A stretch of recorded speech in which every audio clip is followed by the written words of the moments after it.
Breaker 19, do you hear me? Is this thing on? Listen, life is going to always bring you back to yourself. Every time you chasing something on the outside, it's going to always bring you back to self.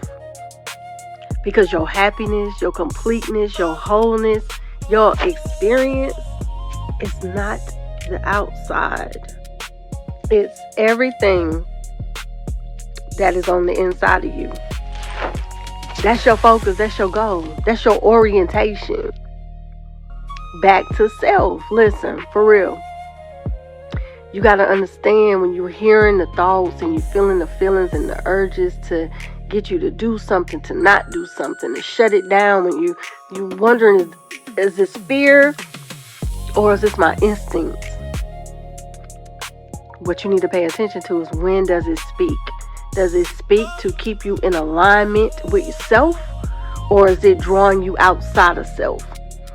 If it is drawing you outside of self, then it is fear speaking, telling you to do that. But if it is drawing you back to self, your own identity, where peace is based off of you and not someone else, if love and understanding is based on you and not somebody else, when the driving force is driving you back to self, being self-sufficient, self-supported, self-acknowledged, when it acknowledges self, when it acknowledges who you are and whose you are, and the authority and the power and the commitment that you carry alone, then you know it is your instinct.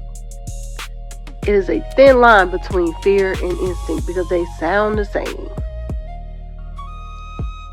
But I need you to understand, and I need you to grasp the concept that everything that you need is not going to be outside of yourself.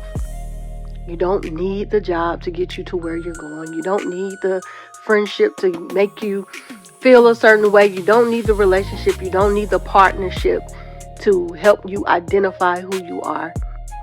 Your success is not in another being. It is in you finding your heart frequency and staying there. And the only other thing that you need to be concerned about is, how do you cohabitate? How do you partner with somebody else? Like, you don't want to be just completely doing this thing alone, and it's okay, but how do you know that you have the right partner? How do you know when to partner, how to partner?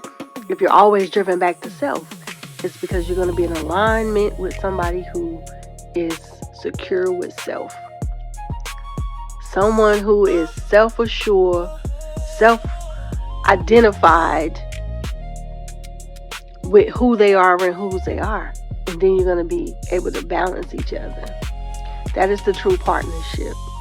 Because if you're just looking for someone to fill a void, or they're looking for someone to fill a void, you're going to always be that, a void filler.